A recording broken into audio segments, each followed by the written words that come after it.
ये जो वीडियो है स्पेसिफिकली उन लोगों के लिए है जिनका खुद का वेबसाइट हो या फिर वो एज अ वेब डेवलपर काम कर रहे हों और किसी प्रोजेक्ट पे काम कर रहे हों। तो ये जो है इसमें हम बात करने वाले हैं कि जो पेज स्पीड होती है, पेज स्पीड और साइट स्पीड दो चीज़ होती है, तो इन दोनों में आप कंफ्यूज मत होना। पेज स्पीड बेसिकली क्या होता है कि किसी भी एक वेब पेज को लोड होने में अमूमन तौर पे जो वक्त लगता है, जो टाइम लगता है, उसको कहते हैं पेज स्पीड या फिर TTFB, time to first byte. Time to first byte ये होता है कि सर्वर से फर्स्ट बाइट आने में या पहला रिस्पॉन्स मिलने में जो टाइम लगता है उसको कहते हैं TTFB, या पेज स्पीड को भी इससे कैलकुलेट किया जा सकता है। साइट स्पीड बेसिकली होता है कि जितनी भी आपकी पेज स्पीड, सेवरल पेजेस के पेज स्पीड से उनका एवरेज करके साइट स्पीड डिटरमाइन किया जाता है। तो ये वीडियो में स्पेसिफिकली पेज स्पीड के लिए बात करूँगा क्योंकि यही आपको ओवरऑल आपकी साइट स्पीड भी बनाता है।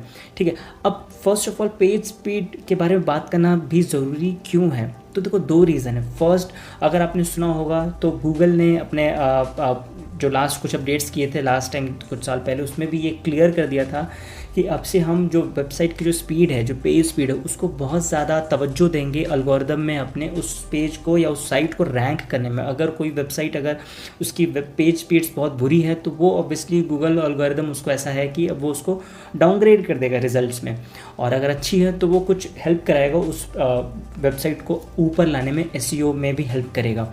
तो एक चीज़ तो ये है। सेकंड चीज़ ये है कि जो हमारी जो भी बाउंस रेट होती है, बाउंस रेट क्या चीज़ होती है कि जो भी यूज़र्स आपके वेबसाइट पर आएँ वो तुरंत ही चले जाएंगे। बिकॉज होता है क्या है कि यार वो वेबसाइट खोल रहा है वो बंदा, उसके पास खुलेगी नहीं, बहुत लेट खुलेगी, तो ऑब्वियसली वो फिर जंप ऑफ कर जाएगा, किसी और वेबसाइट पर चला जाएगा।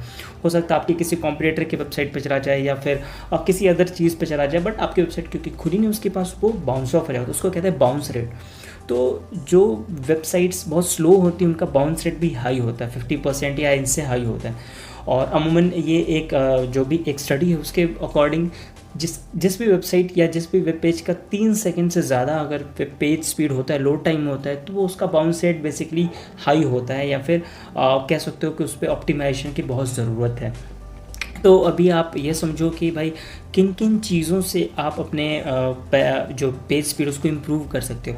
इससे भी पहले ये कि आप अपने पर्टिकुलर वेबसाइट का पेज स्पीड कैसे डिटरमाइन कैसे कर सकते हो, कैसे आप कैलकुलेट करोगे। तो देखो आप गूगल में जाके सर्च करो गूगल पेज स्पीड इनसाइट्स, ठीक है, वहाँ पे आएगा जो URL आएगा, वहाँ पे आप जाओ, URL डालो और चेक करो दोनों मोबाइल और डेस्कटॉप दोनों के लिए चेक करो। देखो आज के डेट में मोबाइल फर्स्ट बहुत प्रायोरिटी दे रहा है गूगल, तो मोबाइल में तो चेक करो ही करो, बिकॉज आज के ट्रैफिक भी बहुत ज़्यादा मोबाइल फ्रेंडली है, मोबाइल से ज़्यादा ट्रैफिक आता है।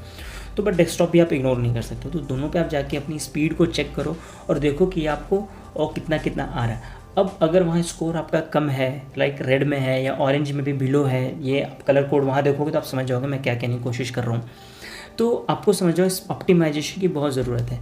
तो क्या क्या चीज़ें हैं जो जनरली आपकी पेज स्पीड को अफेक्ट करती हैं? फर्स्ट मेजरली अफेक्ट करती हैं आपकी इमेजेस अगर बहुत हेवी आप यूज़ कर रहे हो अपनी वेबसाइट पे, तो ऑब्वियसली क्या होगा कि वो लोड होने में टाइम ज़्यादा लेगी, ज़्यादा लोड होने में टाइम लगेगी तो उसका पेज स्पीड भी बहुत बुरा होगा तो ऑब्वियसली फिर बाउंस रेट हाई हो जाएंगे, गूगल SEO में आपको वैल्यू नहीं देगा, तवज्जो नहीं देगा।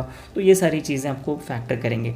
उसकी अगर कैशिंग नहीं हुई रखी होगी उस वेबसाइट में, तो कैशिंग टेक्निक अच्छी नहीं यूज़ हो रखी है, या फिर आपका जो सर्वर है वो बड़ा तुच्छु सा है, जो कि रिस्पॉन्सिव देने में बड़ा लोकल सा सर्वर है आपने ले रखा है और वो रिस्पॉन्स अच्छा नहीं दे रहा, तो वो भी आपकी पेज स्पीड पे बहुत बड़ा फ़र्क करने वाला है। तो ये चीज़ें दो बेसिक चीज़ें हैं कि आपको क्या क्या चीज़ें हैं जो कि आपके पेज स्पीड को डाउनग्रेड कर सकती हैं। तो अगर आपकी वेबसाइट की पेज स्पीड ख़राब है तो 3-4 चीज़ें अगर मैं बोलूँ आप करो। सबसे पहले तो आप ये चेक करो कि आपकी इमेजेस ऑप्टिमाइज तो हैं। इमेजेस को आप ऑप्टिमाइज हमेशा अपलोड क्या करो, ना कि HD या हाई डेफिनेशन जो कि आप वहाँ अपलोड करोगे तो मोबाइल में कोई व्यू करेगा या PC में व्यू करेगा, तो उसके अकॉर्डिंग ही आप रेजोल्यूशन वहाँ अपलोड रखो वेबसाइट पे, ना कि आप 4000 क्रॉस 3000 की आपने रेजोल्यूशन की इमेज खींची और वो डायरेक्टली अपलोड कर दिया बिना किसी ऑप्टिमाइजेशन किए हुए उसकी। तो ये बहुत हेवी इमेज होगी किसी वेबसाइट के लिए। और फिर अगर हम बात करें कैशिंग आप बिल्कुल यूज़ करें, ब्राउज़र लेवल की कैशिंग यूज़ करें और फिर सर्वर लेवल की भी आप कर सकते हैं। तो बेसिकली क्लाउडफ्लेयर अगर आप cPanel आप यूज़ करें तो क्लाउडफ्लेयर की भी सर्विसेज अवेलेबल होती हैं, आप उनको यूज़ कर सकते हैं। उसके बाद होता है रेंडर ब्लॉकिंग जावास्क्रिप्ट्स। रेंडर ब्लॉकिंग जावास्क्रिप्ट्स क्या होता है? देखो जब भी ब्राउज़र के पास जब वेबसाइट आती है लोड होने के लिए तो एक डॉम ट्री बनाता है, ठीक है। डॉक्यूमेंट ऑब्जेक्ट मॉडल, ये इसका डॉम ट्री बनाता है। वो ट्री जितना ज़्यादा रॉ हो उतना ज़्यादा बेटर है, जिसमें सिर्फ और सिर्फ HTML बेसिकली आर्किटेक्चर उसको फॉलो करना पड़े। अब अगर कोई स्क्रिप्ट अगर बीच में आ जाती है जो उसको कह रही है नहीं भाई पहले मुझे एग्जीक्यूट करो, तो अब क्या होगा कि वो रेंडरिंग को ब्लॉक कर देगा। तो उस टाइप को कहते हैं, स्क्रिप्ट को कहते हैं रेंडर ब्लॉकिंग जावास्क्रिप्ट। उन चीज़ों को आप अवॉइड करें। अगर बहुत ज़रूरी जैसे jQuery की मेन लाइब्रेरी तो उसको आप पहले लोड करा लें, एसिंक लोड कराएं तो ठीक है, नहीं तो आप फुटर में सबसे लास्ट में लोड कराएं जो भी CSS है जावास्क्रिप्ट है, सो दैट कि आपका जो डॉम ट्री बनना है वो क्लियरली बन जाए बिना ज़्यादा टाइम लिए। तो ये आपका काफ़ी ज़्यादा वेब पेज स्पीड को बेटर कराता है। अब अगर हम बात करें एक दो चीज़ और आप क्या कर सकते हो, तो वो जो भी CSS आप लिखते हो ये सारी चीज़ एक्सटर्नल CSS में लिखो और इनको भी आप कोशिश करो कि लोड कराओ सबसे लास्ट में, सो दैट कि जो वेब पेज का जो फर्स्ट कंटेंट पेंट होता है वो तुरंत रेंडर हो जाए और आपकी वेब पेज काफ़ी फास्ट एक लोड हो एक ब्राउज़र पे।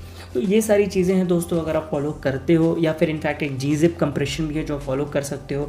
इससे क्या होगा कि आपकी जितनी भी जो भी साइट के जितनी भी कोड हैं, जो भी रिसोर्सेज वो कंप्रेस्ड होकर पे रहेंगी ब्राउज़र पे, फिर वो वहाँ पे अनकम्प्रेस होकर मिलेगी।